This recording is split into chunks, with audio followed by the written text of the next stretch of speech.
Masa aksi yang datang dari beberapa daerah mulai berkumpul di depan gedung Kementerian Tenaga Kerja pada Kamis sejak pukul 9 pagi.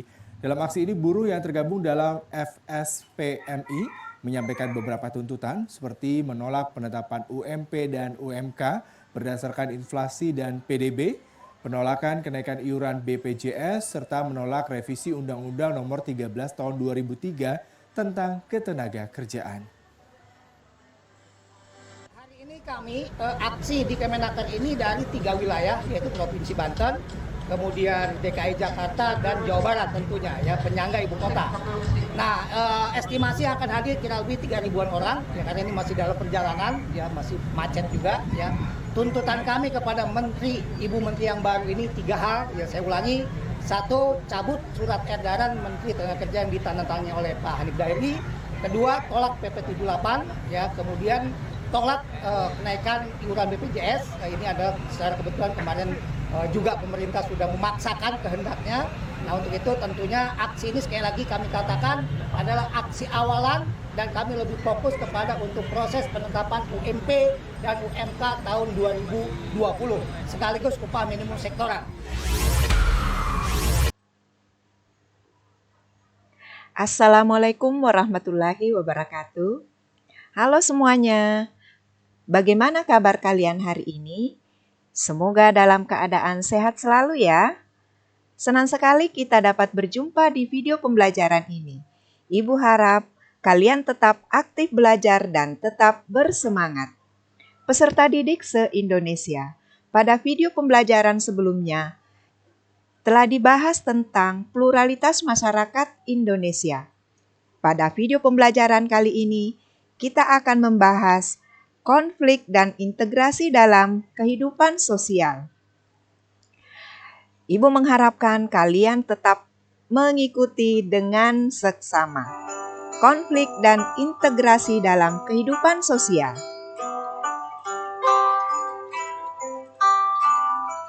Tujuan pembelajaran. Setelah kegiatan pembelajaran dilaksanakan, anak-anak diharapkan dapat 1. Menjelaskan tentang konflik dalam kehidupan sosial. 2. Menjelaskan tentang integrasi sosial.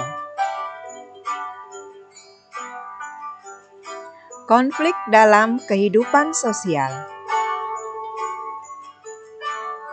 Berbagai konflik dapat kita lihat di sekitar kita. Demonstrasi kenaikan upah buruh terhadap perusahaan misalnya, itu dapat terjadi di sekitar kita. Mengapa buruh melakukan demonstrasi? Demonstrasi tersebut tentunya disebabkan oleh perbedaan keinginan buruh dengan perusahaan atas pengupahan yang berlaku. Demonstrasi yang terjadi di atas merupakan salah satu contoh dari sekian banyak konflik dalam kehidupan masyarakat. Lalu apa pengertian konflik? Menurut Robert M.Z. Lawang, konflik adalah perjuangan untuk memperoleh hal-hal yang langka seperti nilai, status, kekuasaan, dan sebagainya, dengan tujuan tidak hanya memperoleh keuntungan tetapi juga untuk menundukkan pesaingnya. Misalnya tolak upah murah, tolak perpanjangan kontrak freeport, atau perpanjangan pelaksanaan atau pengerjaan proyek. Itu merupakan bagian-bagian atau contoh-contoh dari konflik yang ada di sekitar kita. Lalu apa faktor-faktor penyebab konflik? Faktor-faktor penyebab konflik sosial adalah ada akar konflik, yaitu perbedaan. Berikut ini merupakan perbedaan beberapa penyebab konflik yang biasanya terjadi dalam kehidupan manusia. Yang pertama, perbedaan individu. Manusia adalah individu yang unik. Jangankan manusia yang berbeda orang tua, suku, dan ras. Manusia yang lahir dalam satu rahim pun memiliki banyak perbedaan. Yang kedua, perbedaan latar belakang kebudayaan. Orang dibesarkan dalam lingkungan kebudayaan yang berbeda-beda. Dalam lingkup yang lebih luas, Berbagai kelompok kebudayaan bisa saja memiliki nilai-nilai dan norma-norma sosial yang berbeda-beda. Perbedaan-perbedaan inilah yang dapat mendatangkan konflik sosial. Sebab kriteria tentang sopan, tidak sopan, pantas, tidak pantas, atau bahkan berguna atau tidak bergunanya sesuatu, baik itu benda, fisik maupun non-fisik, bisa berbeda-beda. Lalu yang ketiga adalah perbedaan kepentingan. Perbedaan kepentingan bisa saja terjadi. Misalnya tentang penolakan sebagai warga terhadap rencana pembangunan bandara di salah satu daerah, misalnya Yogyakarta. Pemerintah dan perusahaan yakin bahwa pembangunan bandara di Kulon Progo akan meningkatkan ekonomi masyarakat.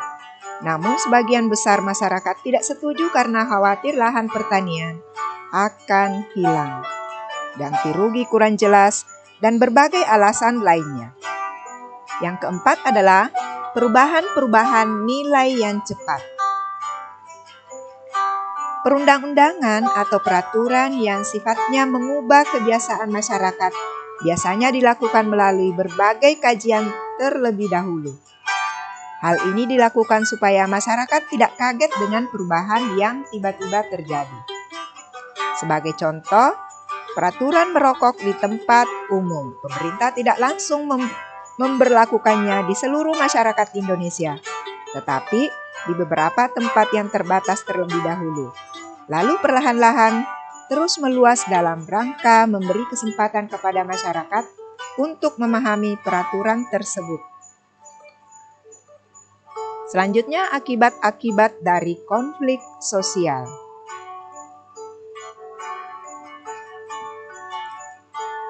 Satu, meningkatnya solidaritas sesama anggota kelompok. Dalam kasus peristiwa pertempuran Surabaya, para pejuang tidak menghiraukan perbedaan suku, agama, organisasi politik, dan sebagainya. Mereka bahu-membahu melawan Inggris atau sekutu. Terjadinya konflik dengan kelompok lain justru dapat meningkatkan solidaritas sesama anggota kelompok yang sedang mengalami konflik dengan kelompok lain. Yang kedua, retaknya hubungan antar individu atau kelompok. Konflik yang terjadi antar individu atau antar kelompok dapat menimbulkan keretakan hubungan. Keretakan tersebut dapat terjadi sementara ataupun permanen. Yang ketiga, terjadinya perubahan kepribadian para individu. Perubahan kepribadian dapat terjadi pada kedua belah pihak yang mengalami konflik. Kedua belah pihak dapat saling menyesuaikan atau justru masing-masing mempertahankan kebenaran yang diyakini. Yang keempat, rusaknya harta benda dan bahkan hilangnya nyawa manusia. Konflik yang berujung pada kekerasan fisik dapat menyebabkan kerusakan dan hilangnya nyawa manusia. Sebagai contoh, konflik yang diakhiri dengan peperangan. 5. Terjadinya akomodasi, dominasi, bahkan penaklukan salah satu pihak yang terlibat dalam pertikaian. Ini sering sekali terjadi di sekitar kita. Lalu bagaimana cara menangani konflik? Sikap individu atau kelompok sosial atau terjadinya konflik. Terdapat 5 cara yang bisa digunakan individu atau kelompok dalam menyelesaikan konflik sosial. Yang pertama, dengan cara menghindarinya. Kadang orang merasa tidak ada manfaatnya melanjutkan konflik dengan orang atau kelompok lain. Hal ini memungkinkan disebabkan keyakinan bahwa dia tidak akan menentang atau menang menghadapi konflik. Dalam hal ini, dia mengorbankan tujuan pribadi ataupun hubungannya dengan orang lain. Orang ini berusaha menjauhi masalah yang menimbulkan konflik ataupun orang yang bertentangan dengannya. Kedua, memaksakan kehendak. Terdapat individu atau kelompok yang memandang bahwa pendapatnya atau idenya paling benar. Oleh karena itu, dengan segala cara, konflik harus berakhir dengan kemenangan di pihaknya. Yang selanjutnya, menyesuaikan kepada keinginan orang lain. Terdapat individu yang ingin diterima dan disukai orang lain. Ia merasa bahwa konflik harus dihindari demi keserasian atau harmoni, dan ia yakin bahwa konflik tidak dapat dibicarakan jika merusak hubungan baik. Yang keempat, tawar-menawar. Dalam proses tawar-menawar, individu akan mengorbankan sebagian tujuannya dan meminta lawan konflik mengorbankan sebagian tujuannya juga. Yang kelima, kolaborasi. Kolaborasi memandang konflik sebagai masalah yang harus diselesaikan. Atas dasar itu, dicarilah cara-cara untuk mencari cara mengurangi ketegangan kedua belah pihak. Kedua, integrasi sosial.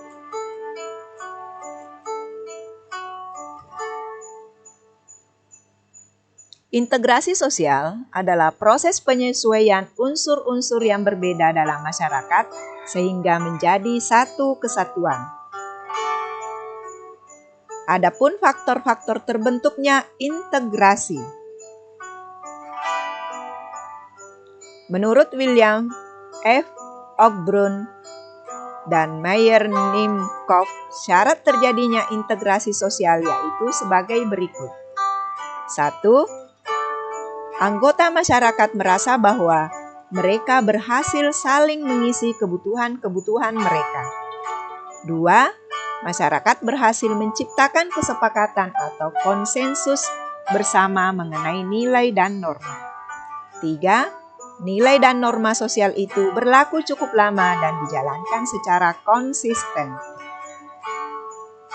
Faktor yang memengaruhi cepat atau lambatnya proses integrasi. 1. Homogenitas kelompok. Pada masyarakat yang homogenitas rendah, integrasi sangat mudah tercapai. Demikian juga sebaliknya. Yang kedua, besar kecilnya kelompok. Jumlah anggota kelompok memengaruhi cepat lambatnya integrasi karena membutuhkan penyesuaian di antara anggota.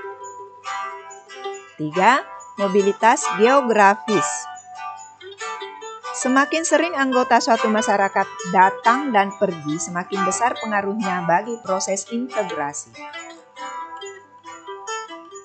4. Efektivitas komunikasi. Semakin efektif komunikasi, semakin cepat pula integrasi anggota-anggota masyarakat tercapai.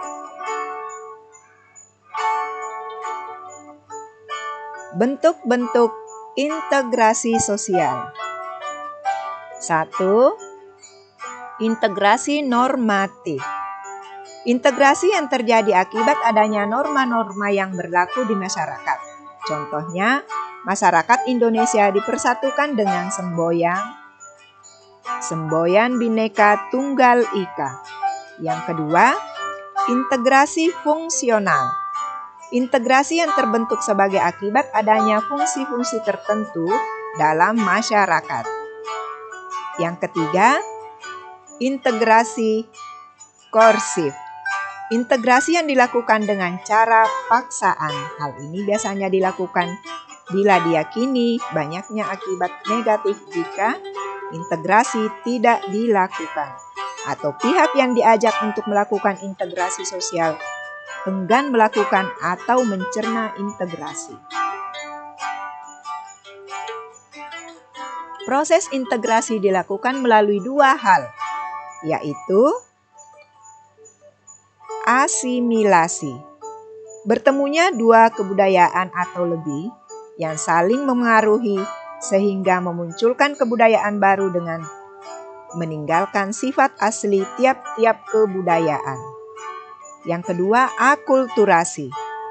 proses sosial yang terjadi bila kelompok sosial dengan kebudayaan tertentu dihadapkan pada kebudayaan asing atau baru, sehingga kebudayaan asing atau yang baru tersebut diserap atau diterima dan diolah dalam kebudayaan sendiri tanpa meninggalkan sifat asli kebudayaan penerima. Faktor-faktor pendorong integrasi sosial. 1. Adanya toleransi terhadap kebudayaan yang berbeda. Yang kedua, kesempatan yang seimbang dalam bidang ekonomi. 3. Adanya sikap positif terhadap kebudayaan lain. 4. Adanya sifat terbuka dari golongan yang berkuasa. 5. Adanya kesamaan dalam unsur-unsur kebudayaan. 6. Adanya perkawinan campur atau amalgamasi. Terakhir, adanya musuh bersama dari luar.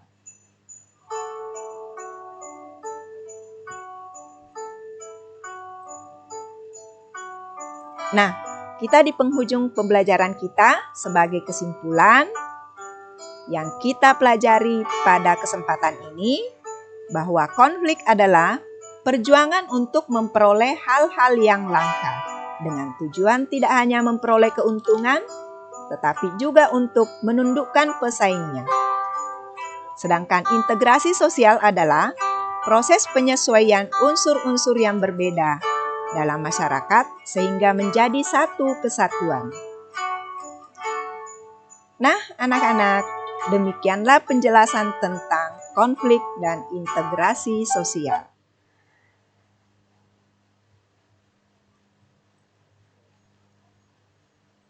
Jangan lupa like, komen, subscribe, dan nyalakan tanda loncengnya agar kalian tidak ketinggalan dengan materi-materi yang Ibu sajikan.